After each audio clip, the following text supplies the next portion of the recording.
नमस्कार, आप देख रहे हैं खबर सूत्र। मैं हूं आपके साथ वंदना राठौर। चलिए रुक करते हैं इस वक्त की तमाम बड़ी खबरों की ओर। कांग्रेस के प्रदेश अध्यक्ष जीतू पटवारी ने सोमवार को बड़ा बयान दिया है। उनका कहना है कि 1216 दिन बाद एमपी में कांग्रेस की सरकार बनेगी, यह तय है। पटवारी ने जब यह बयान दिया उस समय वे एक प्रेस कॉन्फ्रेंस को संबोधित कर रहे थे।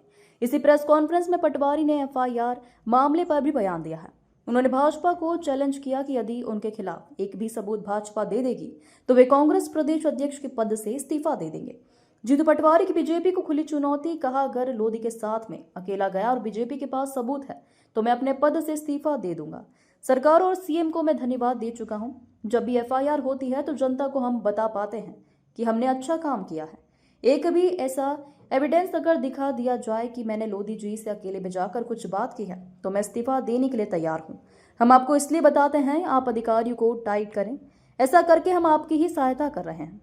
हम पीड़ितों की मदद कर रहे हैं और हम पर ही एफआईआर हो रही है। दरअसल एक युवक ने सरपंच के पति और बेटे पर बाइक छीनने, मारपीट करने और मानव मल खिलाने जैसे अमानवीय अपराध का आरोप लगाया। जीतू पटवारी जी पीड़ित की बात सुनने के बाद कलेक्टर से बात की और प्रशासन से कार्रवाई की मांग की। इसका वीडियो भी सामने आया था।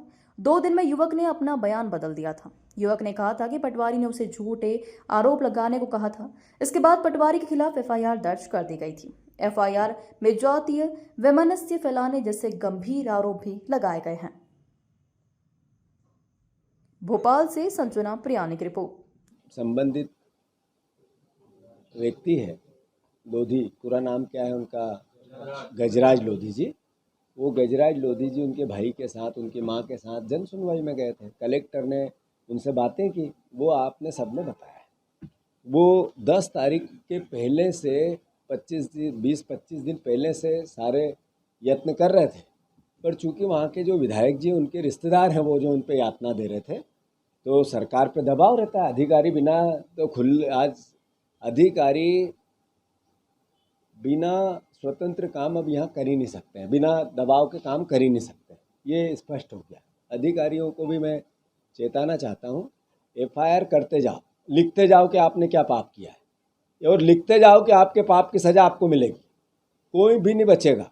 जिसने जहाँ जहाँ गलत एफआईआर कांग्रेस के कार्यकर्ताओं पे की, यातना की, बीजेपी के नेताओं और दबाव में आकर इस तरह का कृत्य किया जो अव्यवहारिक है, कानून सम्मत नहीं है, तो 3 साल निकल जाएंगे।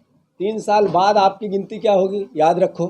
वो चाहे एसपी हो, कलेक्टर हो, चीफ सेक्रेटरी हो, सेक्रेटरी हो, ये भोपाल के भी अधिकारी, जितने आप लोग करप्शन कर रहे हो, सब गिनती हो रही है। एक पूरी टीम लगा रखी है मैंने। एक एक वो व्यक्ति जो करप्ट है वो देखता रहे, गिरेबान में झांकता रहे कि एक तरफ मैं करप्शन कर रहा हूँ, दूसरी तरफ विपक्ष को यातना दे रहा हूँ। तो फिर आपका जब सही समय आएगा, जब विपक्ष आपसे आपके पापों का सवाल हिसाब तो लेगा। तो जिस अधिकारी ने, वो चाहे इंदौर में की हो, चाहे अशोकनगर में की हो, चाहे प्रदेश के किसी भी हिस्से में कांग्रेस के कार्यकर्ताओं पे जिसने गुनाह किया है बिना काम से, केवल बीजेपी के दबाव में, तो वो अपना पाप खुद लिखता रहे कि क्या कर रहा है, उसकी सजा मिलेगी। के इंदिरा भवन में, जिसमें पूरे देश के सामने हमने कांग्रेस की भावना व्यक्त की थी। मैं मध्य प्रदेश में फिर उस भाव को व्यक्त करना चाहता हूँ। शिवराज सिंह चौहान रोज़ सरकार की छवि की बात कर रहे हैं। वो बात कर रहे हैं कि आदिवासियों के हित और अहित की रक्षा अधिकारी कह रहे हैं, सरकार की छवि बिगाड़ रहे हैं।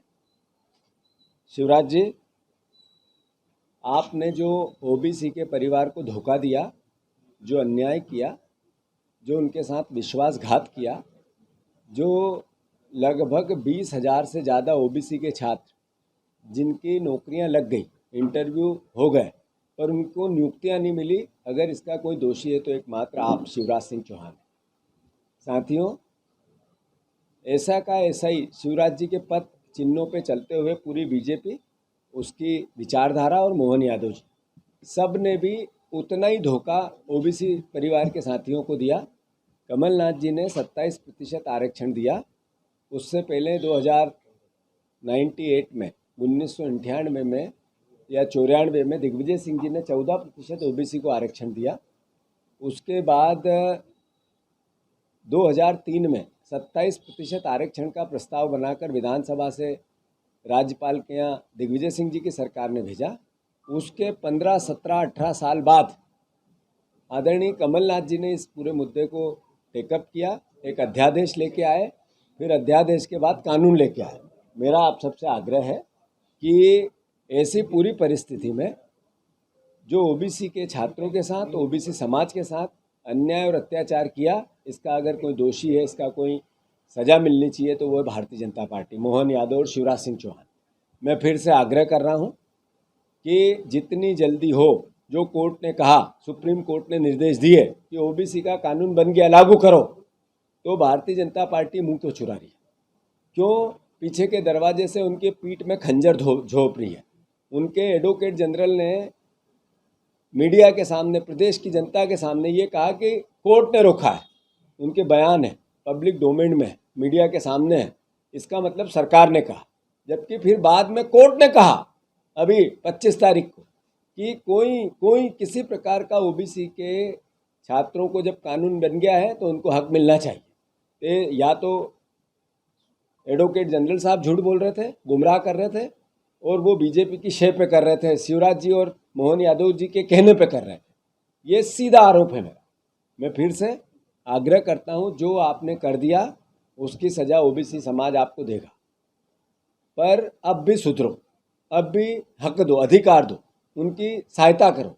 वो बच्चे, शादियाँ टूट रही है सबकी, सबका घर बार परेशान है, न उनकी नौकरी लग रही है, न वो नौकरी पे जा रहे हैं, अधर में लटके हैं। कई लोगों ने उसमें एक तरह से अलग अलग तरह की यातनाएं उन पे हो रही है। तो कृपया मोहन यादव जी, आपकी सरकार इस पे ध्यान दो।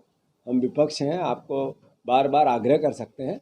अगर आपने इस आग्रह को स्वीकार नहीं किया तो जैसा मैं हर बार कहता हूँ, आपके ऊपर से देव को आना पड़ेगा और ओबीसी के आरक्षण 27% को लागू करना पड़ेगा। मोहन यादव जी, फिर से आपके ऊपर से देव को आना पड़ेगा और फिर ये 27% का आरक्षण आपको लागू करना पड़ेगा। ओबीसी समाज चुप रहने वाला है नहीं।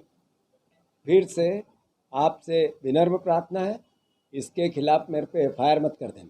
ये मैं विपक्ष का दायित्व निभा रहा हूँ, नहीं तो आपको जब हम बताते हैं कि ये अराजकता है तो आप डर के मारे FIR कर देते हो।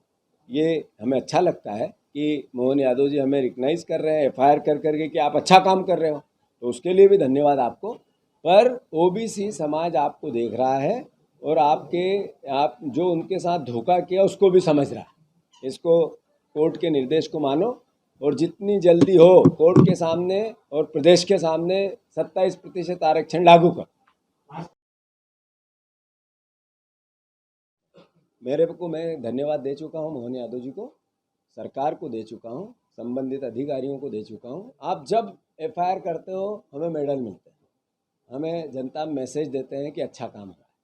मैं लोधी जी को कभी मैंने देखा नहीं ज़िंदगी में, न पहले देखा न उसके बाद देखा। वो जितनी देर आए उतनी देर मेरी बात हुई उनसे जो बात हुई वो पब्लिक डोमेन में।